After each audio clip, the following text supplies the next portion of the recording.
Report a shot fired at officers trying to stop the vehicle. We have one officer shot. We got shots fired. Sounded like an automatic firearm. Copy, code red, shots fired. We have an active shooter. We have an active shooter inside the warehouse. Now it's Shots Fired with your hosts TJ Kirgin, Dinah Death Milberg, and the lovely Krystal Powers. And Krystal Powers. I know it's not Thursday, but you were supposed to be here yesterday. Yeah, I was busy. Thanks. Thanks. Made me do the show by myself when I just got back from the disaster land. Yeah, apparently you were talking all about what happened in Florida, and I missed all of it. You did. You don't even listen to the show, do you? Nah, not lately. You know, it's funny because I was thinking about that today. By the way, hello, all you Missourians. This is TJ Kirgin, a.k.a. Sig Glock and Colt. I'm your local warlord, freshly back from Fort Myer, Cape Coral, and the rest of Southwest Florida's disaster land. And my partner in crime today is Krystal Powers, Hello. the queen of all things healthy and fit. Yeah, so I had Panda Express today, and I'm drinking a Red Bull right now. Panda Express and a Red Bull? Yeah. So today's your cheat day. Yeah, we'll go with that. I also have teriyaki sauce on my shirt. It's okay. You know, that way when you're doing like a meal plan, like Jamie has me on a meal plan right now from Precision Fitness, that makes me so hungry at certain times of the day. I would be happy to have teriyaki on my shirt because I could suck it out. Save for later. Yeah. Like I actually got to eat on the way here 1 ounce of almonds. That was my like meal between meals. Is that like 21 almonds or something? Yeah, it's a ridiculously small amount of almonds. Eat them one at a time and take your time to try to savor it. Even though the flavored ones? Even though I those hate make almonds. a world of difference. No, I don't. But I have eaten the. Have you had the like candied almonds? Not really candied. They're like they're in those little Ziploc bags and they got like lemon icing on them. But it's like healthy. So it's like a lemon iced almond. It really is actually good. It sounds stupid. No, I've had candied pecans and those are addicting. I'm pretty sure those aren't good for you. I'm pretty sure you It doesn't might matter. need to research that more. Yeah, we probably should. I don't know. Well, you already ruined my entire view of cashews. But anyway, so I just got back from Florida, and I've had really the last 48 hours, 72 hours have been a whirlwind for me because I've had so much drama from Florida and the hurricane to coming back here and having a bit of an incident happen yesterday that, you know, I talked about at the very end of the show yesterday. But I'm glad that you're here with me. I'm glad to be here. I want to hear all about everything. Well, so I guess we'll start with what happened yesterday. So I've been a gun guy my whole life. Mm-hmm. You know, I shot my first gun when I was a child. You know, I had toy guns, I had BB guns, I had pellet guns, I had 22 shorts. Then I went to 22 longs, and next thing you know, I was shooting 357s and 9mm and 38s and rifles and shotguns and shooting trap, going duck hunting, becoming a cop, going bad guy hunting, and then, you know, lots and lots of training thereafter, right? So safe to say you're somewhat experienced. Well, I have probably had more firearms training than I'd venture to say 97% of the public, because I would say I've had more firearms training than most average law enforcement or military. Mm-hmm. You know, people that would have more training and more trigger time than me might be SOF guys that really, really, you know, the gun is their job, and they take it seriously. And in that lifetime of shooting sports, shooting defensive training and all of that, I've had my share of mishaps, you know, and it's always been a deep-rooted fear of mine. The whole biblical concept of live by the sword, die by the sword. Mm-hmm. I've always thought about that.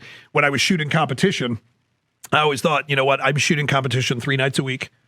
I'm shooting thousands and thousands of rounds a month. You know, I'm trying to push myself. I'm trying to go fast. I'm making mistakes. It happens. Mm-hmm. You know, and I'm around other people, some of which are new to the sport. And I can't control them. They're not in my control. Mm-hmm. I can only try to make sure that I'm in a safe spot. You know, that I don't get flagged. You know, they don't aim their gun at me. They don't fall down and accidentally shoot me. The thing is, I've always had this fear of getting accidentally smoke checked by either one of my employees, which almost happened once, which by someone at a match, which I'm sure has almost happened multiple times, or by my own error, negligence. Because when you handle a gun, if you handle a knife all the time, my wife worked in the deli, right? She's a master deli meat and cheese cutter, right? She tons of training, and she always got cut, right? Not always, but she got cut. When you work with knives, you get cut. When you work with guns, bad things can happen, and that's why we have gun safety, right? You never point the gun at anything you're not willing to destroy. Absolutely. You never flag yourself for someone else. It's not the way the rule's written, but that's the best way to describe it. You never put your finger on the trigger until you're aiming at the target and you've made the decision to fire. Right. You always know what your target is and what's beyond it.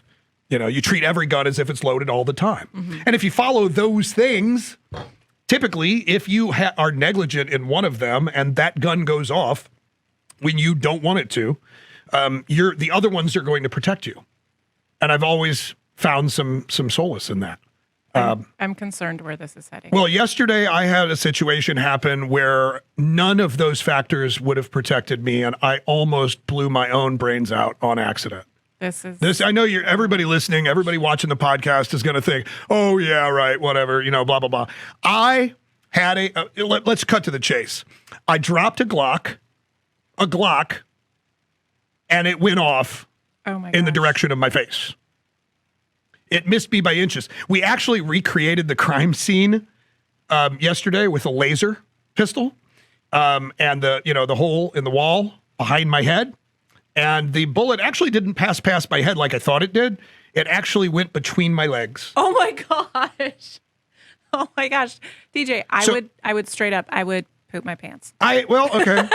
Let's talk about that. First things first, people watching the podcast, maybe not some of the radio show, but the people watching the podcast are all saying that's impossible. Glocks can't go off when you drop them. Well, that was going to be my next question. And you know what? Look at the goosebumps. It is impossible. It should not have happened. But it happened, and I've got proof. But the fact is, it was not a stock Glock. Oh, okay. And this was where I learned one major lesson in this event. So let me back up. This is a gun that I bought from a company called Rebel Arms years ago, which I don't always carry, but it's a cool Glock 19. It's got a custom paint job and a slide cut from Jaeger Works. The trigger was from a company called Deus Ex Machina. Oh, yeah, I'm familiar. And Deus Ex Machina is out of business. Rebel Arms is out of business. And I don't know who made the internals. So Rebel Arms was an assembler that bought a trigger from Deus Ex Machina, bought a slide from Jaeger Works, paid Jaeger Works to custom paint it, sent the lower to someone to stipple with to stipple the grip with a glue gun, or not a glue gun, one of those heat guns that you stipple with. You melt the plastic to make a texture in it. And then it had like a flared mag well and whatever. And I'm assuming, I don't know yet, but I'm assuming that they also probably put in a lightened safety plunger. So in a Glock or any striker-fired semi-automatic handgun, you have a firing pin that's held back, okay, and it's ready to go forward all the time. Right. But you have a plunger that keeps that firing pin from being able to hit the bullet until the trigger is pulled. Right. The trigger pushes the plunger down, which is on a spring.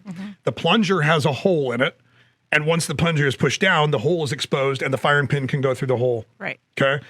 That's why Glocks are impossible to go off when you drop them. When I was in the police academy 20 years ago, you could drop these things. They've dropped these out of helicopters at 20,000 feet, and they don't go off. I mean, that's what I've been drilled into my head over and over and over again.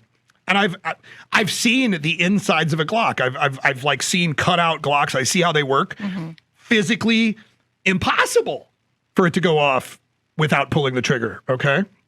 So I'm not sure what happened with this gun.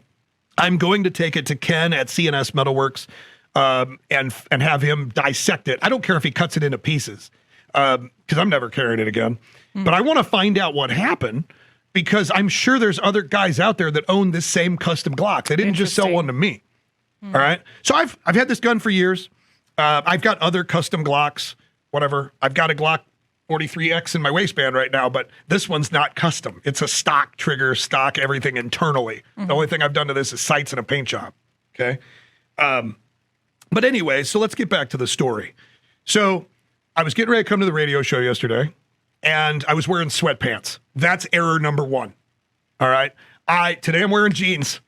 Okay. Yesterday I decided to wear sweatpants and put my gun in my pants. That was a mistake. We'll talk more about that when we come back after the break. Yeah, at least fortunately yesterday I wasn't making that noise. Oh my gosh. So we were talking about my mishap yesterday. So I'm wearing sweatpants because it's fall. I'm in a hurry. And I throw my Glock 19 inside the waistband. It's in a Kydex holster, which is a quality holster. It's got a good quality clip on the holster.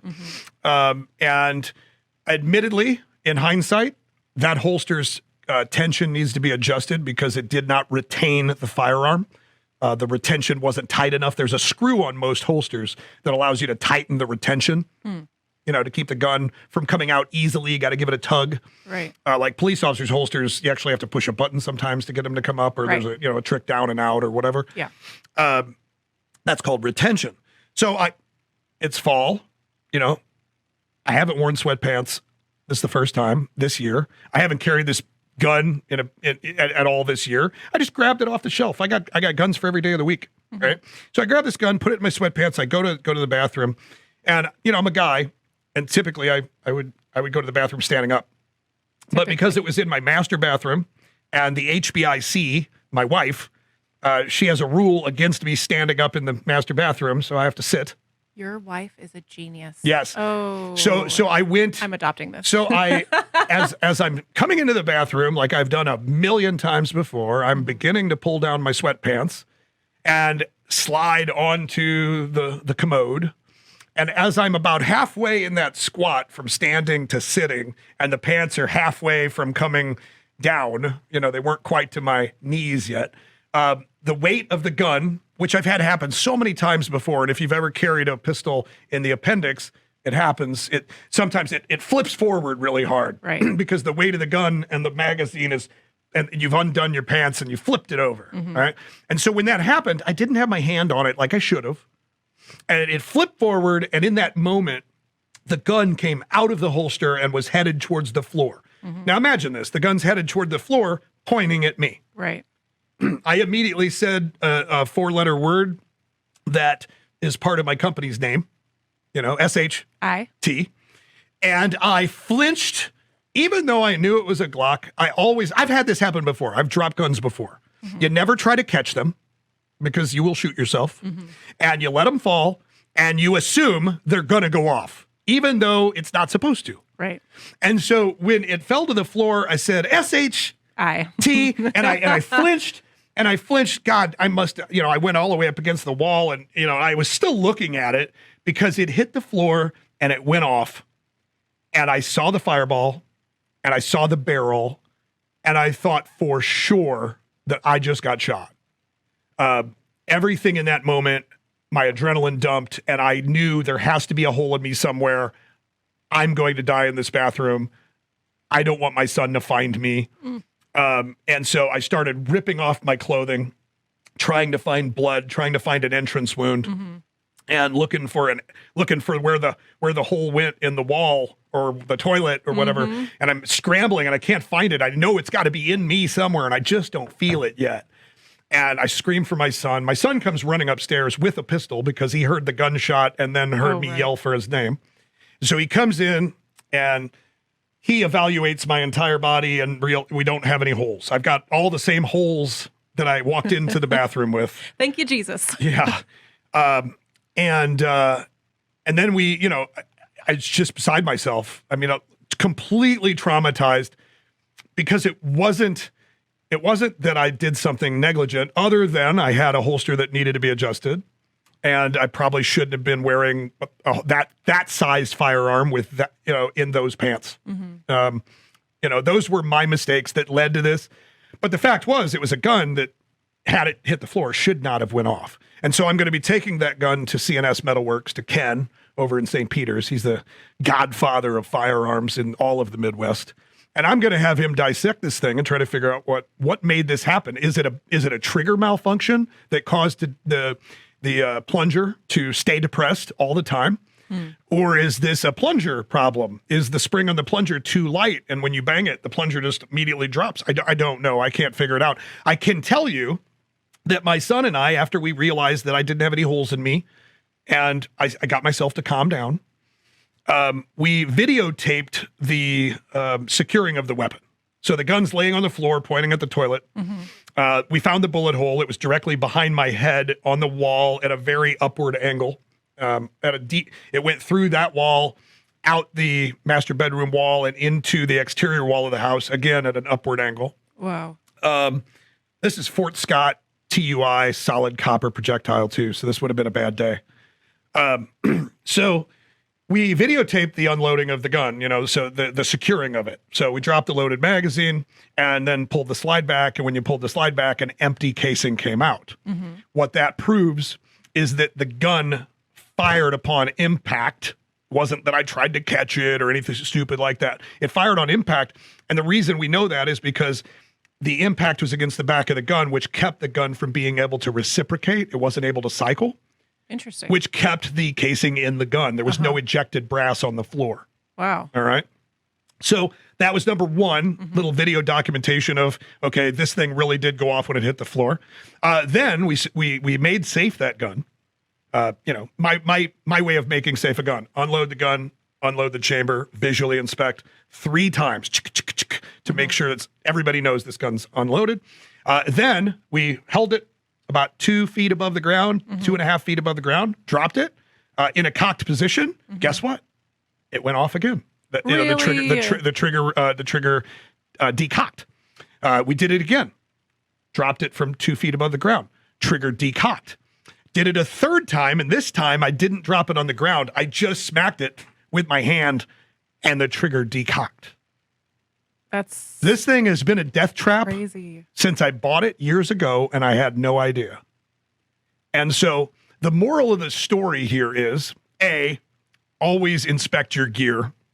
Make sure that your holsters have proper retention. If they're Kydex, adjust them once in a while, like you change the batteries in your smoke detectors. Make sure they have good retention, that you can hold the holster upside down and give it a good sling, and that gun's not going to come out. Do that with an unloaded gun, please. Number 2, I wouldn't recommend wearing a full-size gun with sweatpants. You really should be wearing a belt. I don't think that would have saved anything in this situation. The belt would have still flipped forward because the pants aren't rigid. The gun was heavy. I've had that happen in jeans before, where the gun flips forward. It happens with my knife all the time. I go take my pants down and my knife falls on the floor. According to Dom Rosso, you're supposed to do 10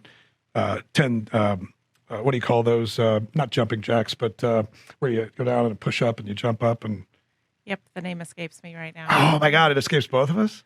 Burpees. 10 burpees if you ever drop your gun or your knife.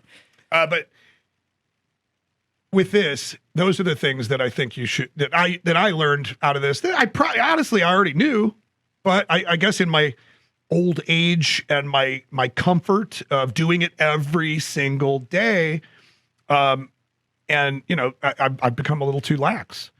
But really, the fact is here that this gun is not a factory gun. So the other thing I want to talk about is custom triggers, custom plungers in your Glocks to reduce trigger pull weight. A lot of people reduce the trigger pull rate from 5 pounds to 3.5 pounds. Right. I never ever thought that doing that could make them not drop safe. And what I learned yesterday was that something that was done to this gun before I bought it as a custom Glock made it not drop safe. I plan on finding out what that is. Both companies that made the parts in the gun are out of business, so it's not like I'm going to go on a personal crusade, but I am going to try to figure out what happens so that if anybody else out there has this particular custom gun, they can do some testing with it and check to make sure that theirs doesn't need to be, fixed. Because if the companies are out of business, there's not going to be a recall. Right. And maybe this is a wake-up call for everybody that's doing custom work to Glocks. And I'm a culprit. I've sold so many Glock triggers and Glock puffer springs and titanium firing pins and all the things to make them faster lighter. Oh man, this is But I've never ever heard of them becoming unsafer. no, I haven't either. That and all of the gun stuff. Actually, I kind of hearing the story mentally gloss over, and I just think of this relates to my own personal concerns about carrying appendix. Just because that's you were talking about your fear. My fear is shooting myself while carrying appendix. Yeah. And with this particular gun, because it was so sensitive that I could do it by hitting it, I could have shot myself in the appendix by walking into a door jam on accident. This thing's ready to go off. Anyway, it sounds like we're getting ready to go to a break. So when we come back, we'll talk about something else. But this is something that I really wanted to get out there. Most people tell me, "Oh, you're an idiot for telling that story. All the trolls are going to say it's all your fault." Well, No, you're not the only person this has happened to. well, I hope Everybody that somebody makes can learn mistakes, from my but- mistakes or right. my mishaps. I'm still here today, and that's by the grace of God only. I hope it doesn't happen to you, and hopefully you can learn from my problem. Bill O'Reilly. F it, we'll do it live. Yeah, I'm pretty sure that didn't make it onto the air, though. The Fish would have hit that button if I did. Yeah, he's on it. Yeah, he is. Hey, speaking of Fish, doesn't he have a haunted house going on in St. Charles County right now? Yes, he does. And I went to it. It was super legit. Was it actually. spooky? It was really spooky. Actually, when I went through with my husband, I was holding on to him. Yeah, and he's pretty big. Yeah, your husband's a big dude. He could block anything coming his way. That was the plan. You know, we've had to reinforce walls there because people have been like going through walls and stuff. Not because they got thrown through them, but because they like tripped, right? They were There's that scared. They were scared, man. We've had to reinforce the walls in certain places. because Isn't that what happened in Scooby Doo? You people know, are like going down. they'd get so scared they'd run through a wall. Some sort of. Pretty sure that happened. I'm pretty sure. It's a that we Kokomo Joe's. It's open tonight and tomorrow night, by the way. Kokomo Joe's, St. so Peter's. that's right across the highway from Tactical SH. We're your neighbors. Hi. T, yes. Practically neighbors. So, matter of fact, I think you should drop off some sort of like Flyers. We need to get or those over to you. something over to the store. That way, the Tactical. I don't know if I want our gun people in there. But, Yeah, you might not. You know, just leave the guns in the car when you go in the haunted house. You know, we talked about that before. there you go. I Yeah, we believe. did. Because you know, you don't want to smoke check the guy with the chainsaw unless, of course, he's put a chain on it. But how you going to know? You're not. Well, of course, you know, the people who carry also seem like people who are ready for anything. And if they get scared, they're not going to jump back. Their like first reaction is going to be to like pop somebody. Yeah, I don't think pop meaning punch, not Yeah, pop. I don't like, think I'm going to shoot. Mozambique drill somebody for jumping out at a haunted house. But you never know. You never know. It depends on how good the haunted house is. And I've got all the faith in Fish. Oh my gosh, to make it's it scary super, AF. It's it's very impressive. We're actually having a sale at Tactical SHT right now in St. Peter's and all over in both stores in Florida and online, kind of Halloween based. It's the Murder Our Inventory sale. Oh my gosh. It's an inventory clearance sale. And right now you can get 10% off everything with like 3 exceptions. I was going to say, what's your most expensive thing? I'm going to go look. Whenever I hear like site-wide sale, I'm like, what's I'm pretty sure the our most expensive thing would be ANPVS 31D night vision binoculars, which are the same binoculars that are worn by the guys that fly 160th SOAR, which is Special Forces Airborne Operations. Are those on the does not apply list? No, actually, they're typically $12,500, and you can save $1,250 by using the promo code Chucky. Love it. Yeah, so we've done some really cool graphics. My son's been working on them. You know, we got Chucky and Freddy and Scream and all the different characters. And we're actually going to run this campaign. The sale is only till Monday.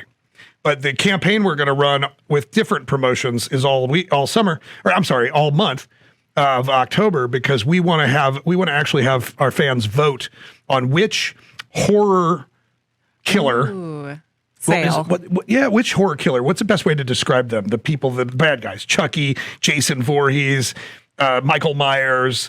You know, what do you call them? They're just horror stars, horror killers, horror bad guys. I don't know. Yeah, I don't know. But anyway, we're going to allow our fans to vote on which one of those killers would be even scarier if they had night vision. Interesting. Yeah, because they'd be able to go bump in the night. Even better. But anyway, 10% off everything. The only exceptions is 9mm by 3 brands, because we have such low pricing on 9mm right now. We can't afford to go anything further. If we did 10% off, we'd be losing money. And so right now we're selling Grind Hard 9mm, which is actually made in America using CCI primers. We're selling those for $14.99 a box. Buy 4, get 1 free. It's nuts. That is nuts. And then we're selling Vostok, which is Eastern European ammo from somewhere near Serbia. It's one of those stand companies, or one of those stand countries. Anyway, it's good stuff. Good, clean, burning 9mm. We're selling it for $1/4 each. $12.99 a box, 25 cents a bullet. That is the lowest price we've seen on 9mm since, well, I don't know, my childhood. I mean, we're back. There is no crisis anymore. Ammo prices are back to normal. Actually subnormal, because there's inventory surplus, which is one of the reasons why we're doing a murder our inventory sale. It's October. Most of y'all have gotten extensions on your taxes, and it's showing, because those taxes are due October 15th for the guys that filed extensions, and our sales in October have just been horrific. Horrid. And so rather than SHTTING our pants, we're dropping them. And 10% off store-wide all weekend long. So just go in and mention the code Chucky, or just say you heard it on the radio. They'll let you get the deal, the dealio. I haven't heard that in so long. You haven't heard dealio? The dealio. Dealio. So what have you been doing? I was in Florida doing hurricane prep and then hurricane disaster help. I don't know what else you call it. Yeah. Okay. So I saw the video that you took when you were at your house of your boat on the lift. Yeah. And the boat was rocking. Oh, yeah. That was freaky to watch. Yeah. And we were only having 75 mile an hour winds, but that was 75 mile an hour winds. I'd say 60 to 75 mile an hour winds for 16 hours. Oh, yeah. It was a scrub. It was just a long, drawn out storm. We didn't get much rain. We were 70 miles from the eye of the storm. We only got 2 to 3 inches of rain. Oh, wow. The guys that were in that 40-mile eye, or the eye wall and the 40 miles around it, they got 18 inches of rain. It was nuts. We didn't get all that rain. And we didn't have storm surge in the Tampa area, because we got the opposite of storm surge. We got the pull. So when we woke up Wednesday morning and the hurricane was getting ready to make landfall down south, our water was gone. It was very eerie. Oh. Yeah, like Tampa Bay, you could literally walk across it. It was -8 feet tide. Oh, that's so strange. Yeah, and all that water is what went into Fort Myers, Cape Coral, Naples, Punta Gorda, Port Charlotte. Those areas are so devastated. You can't even describe it. People make the comment, "Oh, I bet it looks like a nuclear bomb went off." I said, no, it doesn't. Nuclear bombs don't make this much of a mess. They don't. The devastation down there would be like, I don't know, 7 nuclear bombs went off, big ones. Oh my gosh. Yeah, I mean, if you figure the storm was 450 miles wide. Was that really how big it was? Yeah. Oh my gosh. And if you do the math of people that live there from Venice, South Sarasota, Venice, down to Naples, it'd be like destroying everything from St. Louis to Kansas City. Yeah, that's some perspective. Yeah, so a tornado that's 40 miles wide goes right down Highway 70 from St. Louis to Kansas City. That would be a similar way to describe it. How did your store hold up? Oh, the store held up fine because we were up there in the north. Being on the north side of a hurricane, it's actually the best place to be because you get... Today I learned. Yeah, the wind comes from onshore because they go counterclockwise. They go the same direction as when you flush your toilet. And so with a counterclockwise wind, that's why the water left. The wind's blowing the water offshore and then sucking it back in on the bottom of the storm and slamming it against the shore. And so the store did well. We didn't get any water in it. We didn't have the surge. We had some wind, but we didn't have the surge. So we felt really honestly guilty that it hooked in and hit the folks down there. And we have a lot of friends there. There's a lot of people from the Missouri area that have homes in Cape Coral and Fort Myer and Sanibel Island and whatnot. So we went down there, we loaded up the car with gasoline, 5-gallon bottles and tons of water and food and provisions and hot dogs and buns and we brought it down. We had heard there were some people down there that needed batteries for their diabetic things and Oh geez. so we just brought it as much as we could jam into our car, and then we spent 6.5 hours driving, a 2-hour drive, trying to get there and not get overcome by fuel fumes in the car. So what? Highway 75 was closed due to flooding, and so you had to be rerouted to the surface streets, and they were all destroyed. So literally, like getting there was a nightmare. Did you have an SUV? Yeah, small or did one. you need one? Yeah, I mean, we drove through 2 feet of water for a couple miles. Yeah, it was kind of trippy in traffic, stop and go traffic, and 2 feet of water. Oh, that's so weird. Yeah, moving. Yesterday, I did a whole show on the things that I learned that you need to survive that sort of thing. Like right now, Biden and his administration is saying that we are at risk for a nuclear apocalypse. Right. Armageddon, I think is what he said. Armageddon. Yeah, so stock up on your iodine anti-radiation pills. Oh, yeah. Can you get those? Yeah. How do we get those? Do we buy those from the same people that we get that COVID horse drug from? It's much less footwork. You Yeah? can buy them anywhere. You Really? can probably buy them on Amazon. Yeah. Okay. I'm sure they're going up right now because Biden is trying to start a nuclear war with Putin. Sure, seems that way. Yeah. And so evidently Biden said the other day that we are facing a direct nuclear threat from Russia right now. And it's even worse than what do you call it when they were in Cuba, the Cuban Missile Crisis. And you know what? Nobody's really talking about that. It's like, oh, yeah, no big deal. They're just talking smack. No, but anyway, oh my gosh. EMPs, nuclear bombs, things like that, they do devastation like hurricanes, and they affect large communities like hurricanes. And so, I did that whole show. If you missed it yesterday, listen to that show and learn about the things that you need.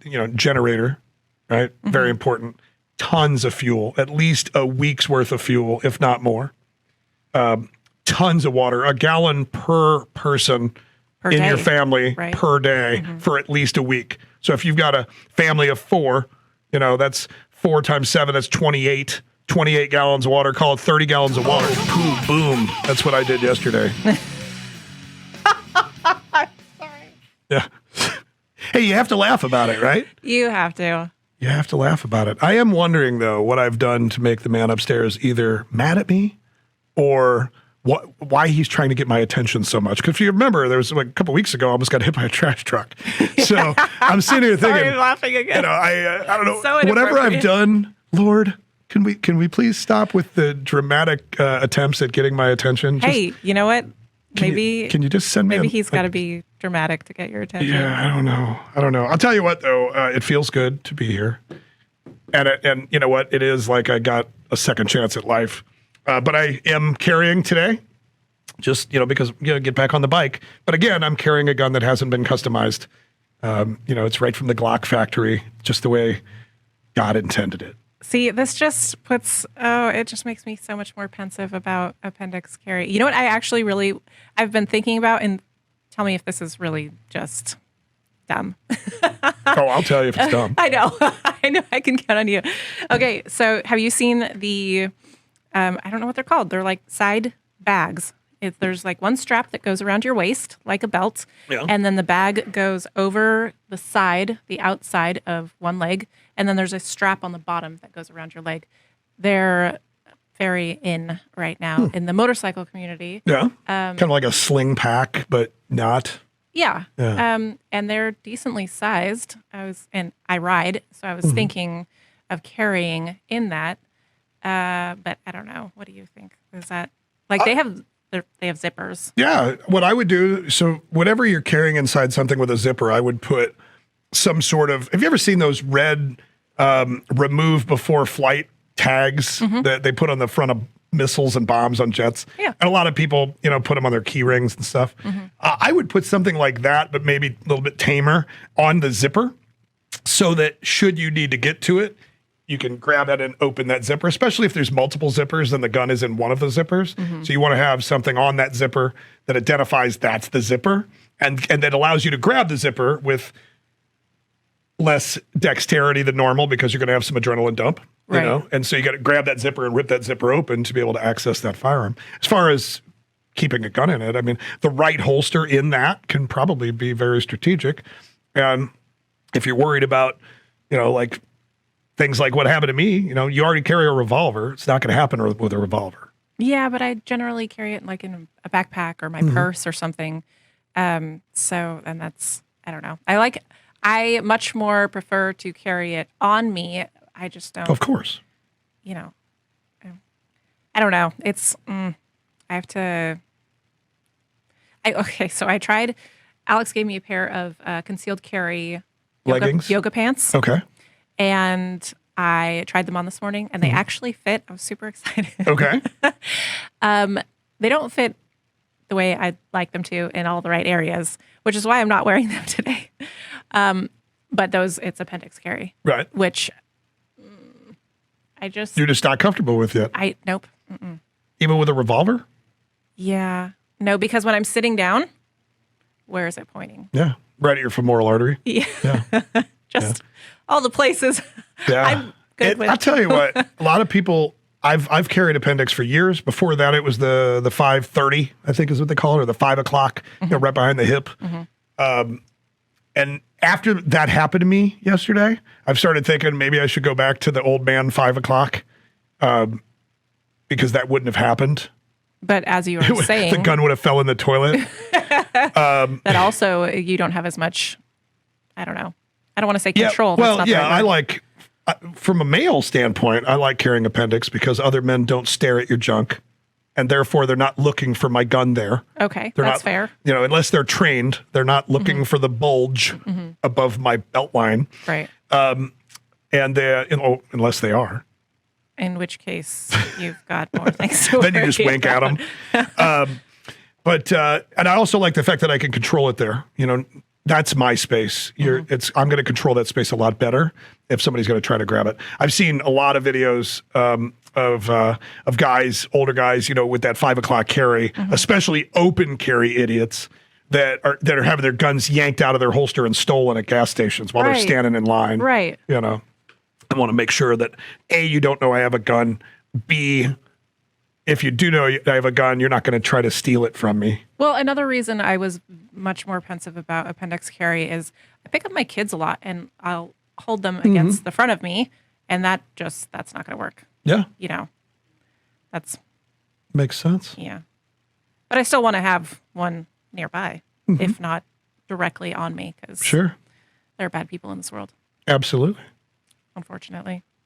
I do like the idea of the revolver for you, though, because that thing probably has a really good trigger pull, like a really heavy trigger pull. It is quite heavy. Yeah, when I had a 357 Ruger when I was a younger father, and my son, who's probably your daughter's age, how old is she? She's 7. Okay, so he might have been 8 or something, but he couldn't pull a trigger. Like at the range, trying to shoot the gun, you know, he couldn't pull a trigger, and I was like, "That's awesome." Yeah. You know, and so there are some times when that gun is good. You know? But I would give it a shot. At least give it a give it a try. No pun intended. Yeah, no pun intended. I'm sorry. Yeah, you're so bad. Slap the hand. Yeah. So what else have you been up to? What's going on in the world of health and wellness and the lies of big pharma and big food? I can't say because I've been focusing entirely on myself. I saw that you've been doing some fit stuff. You've been getting back after it. Yeah, I'm tired of being fat. You are not fat. Oh, here we go. I'm a little more overweight than I think my body likes to carry. And it's a lot harder for me to do push-ups and pull-ups. And I'm going to fix that. Yeah. Yeah, so you're setting yourself some goals? I don't have a goal currently, and that's my frustration right now. Him in this transitional music. I think we need to talk to Fish and get him to stop giving us like these 60-second playouts because it's cutting into our special time. Oh. Yeah. You know, that's the end of the show for the day, and it's also the end of the show for the week. We'll probably play the show again tomorrow, Saturday at 11, if you missed part of it. I don't know. Like, you'll be here next week? Yeah, Thursday? probably.